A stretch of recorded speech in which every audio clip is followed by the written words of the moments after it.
Bonjour, donc là c'est une petite vidéo pour vous expliquer brièvement les deux objectifs modestes de cet article.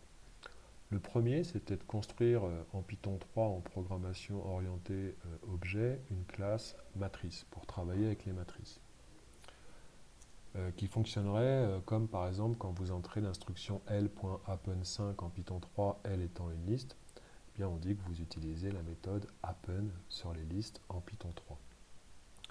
Deuxièmement, je voulais que ma classe matrice, par exemple, A et B étant deux instances de ma classe matrice, je voulais qu'en tapant l'instruction en Python 3 A plus B, eh bien ça me calcule la somme de A plus B.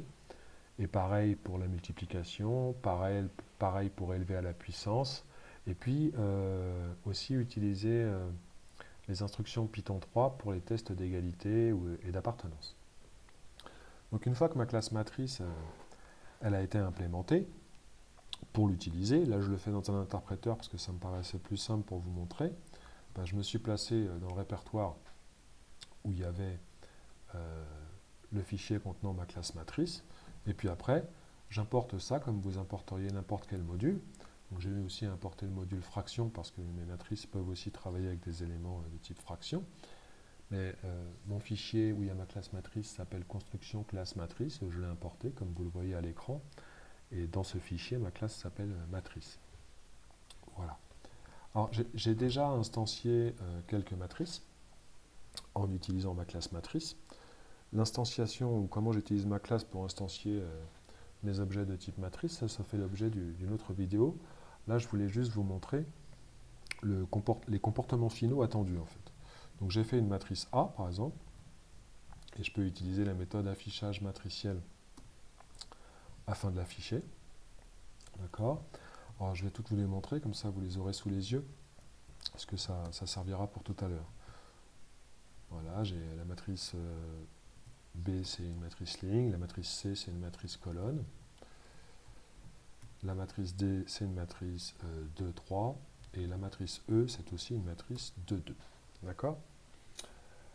Alors, première chose, et c'est d'ailleurs des objectifs de cet article, j'aurais très bien pu décider que ma méthode affichage matriciel, là où l'affichage que vous avez sous les yeux, c'est ce qui soit réalisé quand j'utilise par exemple l'instruction print A, ou quand je tape seulement A dans un interpréteur. Alors, ce n'est pas le choix que j'ai fait, mais j'aurais très bien pu faire ça. Ok. Là, le choix que j'ai fait, c'est si je tape juste le nom d'une matrice dans un interpréteur, grosso modo, ça me donne sa dimension. Et si je fais print A, ça m'affiche la matrice où chaque ligne est vue comme une liste. Alors, justement, ce qu'il est possible de faire assez facilement en Python 3, c'est par exemple ce que vous voyez sous les yeux. Je fais f égale a plus e.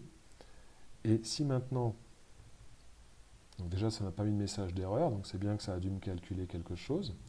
Et effectivement, si je fais l'affichage de la matrice f, ben juste en tapant le symbole plus utilisé en Python 3 pour l'addition, ça m'a bien fait la somme de A plus E. Et ça, il faut le définir dans votre classe, et il y a un moyen de le faire, parce que Python ne peut pas inventer avec deux instances d'une classe qu'il ne connaît pas ce qu'il doit faire quand vous faites la somme. Si vous ne le définissez pas dans votre classe, il vous mettra un message d'erreur.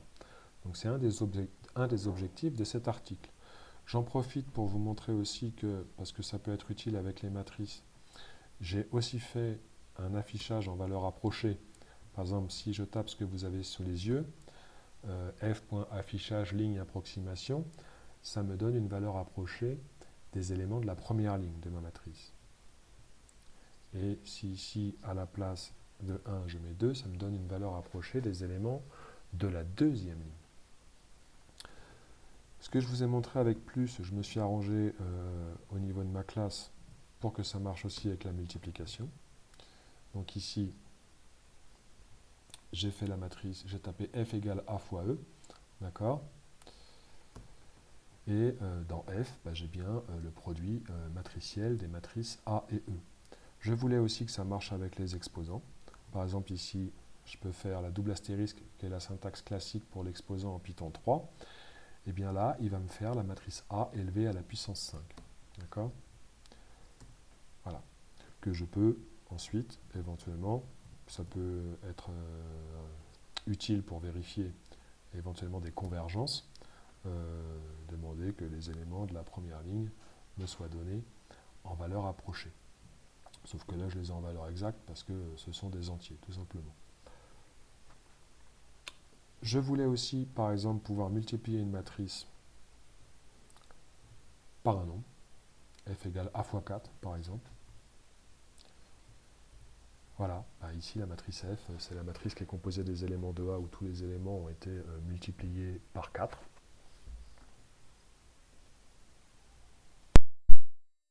Pour ici vous remontrer les matrices E et C. Donc E peut être une matrice de transition et C peut être une matrice d'état. Et donc si je veux calculer par exemple la matrice état au bout de 5 transitions, eh bien je peux faire par exemple E à la puissance 5 fois C.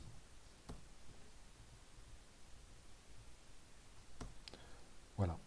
Et là d'ailleurs, je peux faire, ça peut être utile, un affichage approximatif du premier élément de la première ligne. Et dans ma matrice F, ça sera la matrice d'état, si E est une matrice de, non pardon, si E est une matrice de transition et C est une matrice d'état, F sera la matrice d'état au bout de 5 étapes. Tout comme je voulais pouvoir faire ce genre de choses aussi, par exemple, la matrice A fois 4 plus la matrice E fois 5 que j'élèverai au cube. D'accord?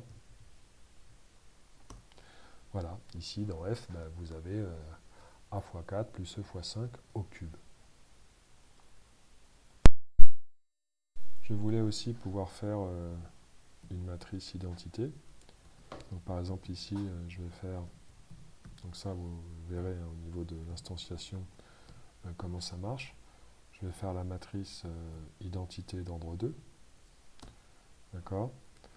Et ici, je peux faire utiliser la méthode matrice identité. Et ici, si par exemple j'affiche maintenant ma matrice qui s'appelle id, avec l'affichage matriciel, j'ai la matrice identité d'ordre 2, et j'aurais pu faire la matrice identité d'ordre 5. Je voulais aussi que ma classe matrice permette de vérifier si un élément appartient à une matrice en utilisant l'instruction classique in en Python 3. Donc par exemple, je vais faire 2 in A, là ça me retourne false, parce que l'élément 2 n'appartient pas à la matrice A, mais par contre, si je tape ça, ça va me retourner true, parce que moins 12 est un élément de la matrice A. Et je voulais aussi, au cas où par exemple j'ai une appartenance qui soit retournée à true, éventuellement pouvoir avoir l'indice de l'élément 12 dans ma matrice A. Et bien ça je peux le faire en faisant A, j'ai fait une méthode pour ça. Voilà, recherche indice élément moins 12, maintenant que je sais qu'il est dans ma matrice. Et ça me retourne sous forme de tuple la position de l'élément moins 12 dans ma matrice. Là, il n'y en a qu'une, mais sinon, il m'aurait retourné plusieurs tuples si moins 12 était apparaissait plusieurs fois dans ma matrice. Mais là, je peux voir que donc moins 12 est situé à la première ligne et à la deuxième colonne de ma matrice A. Justement, j'en profite pour dire que ici, vous pouvez faire une fois que vous avez fait une classe, vous pouvez faire un dir matrice. Ok? Donc ça vous donne, vous verrez dans cet article que signifie pourquoi il y a des méthodes qui sont avec des doubles underscores devant et derrière et d'autres non. Et celles qui ne sont pas avec des doubles underscores, ce sont grosso modo les méthodes que vous êtes invité à utiliser en tant qu'utilisateur de cette classe avec cette classe. Et si vous voulez par exemple, j'ai fait des docstrings aussi, si vous voulez de l'aide par exemple sur la fonction recherche indice élément ou sur cette méthode, quand vous avez fait un dir, tiens, qu'est-ce qu'elle permet de faire cette méthode? Et bien voilà, vous avez un docstring, ça retourne sous forme de liste les indices tuples d'un élément existant dans une matrice. Ce qui marche aussi en Python 3 en tapant matrice.recherche indice élément point d'interrogation. Voilà, C'est à peu près les deux objectifs de cet article. Autre chose, dans cette classe, vous verrez aussi que j'ai utilisé ce qu'on appelle des assertions pour lever des exceptions si certaines choses ne sont pas possibles. Par exemple, ici, si j'essaye de faire A fois B, ben, il y a un problème de dimension. Ici, si je fais A fois B, eh bien, boum, ça lève ce qu'on appelle une exception. Ça, vous le verrez dans cet article, parce que ben, au niveau des dimensions, c'est pas bon. Et ici, je vois qu'à la ligne 125 dans ma classe, il y a une exception qui a été levée avec l'instruction assert, puisque la condition du assert n'est pas vérifiée. Et il y a donc un message d'erreur qui s'annonce. Il y a une incohérence de dimension, puisqu'il n'était pas possible de multiplier les matrices A et B. Voilà, donc si ça vous intéresse, ben, vous pouvez lire cet article. Ça vous apprendra comment on fait et après ça donnera entièrement libre cours à votre imagination. Et puis si ça ne vous intéresse pas, ben, vous pouvez ne pas lire cet article. Voilà.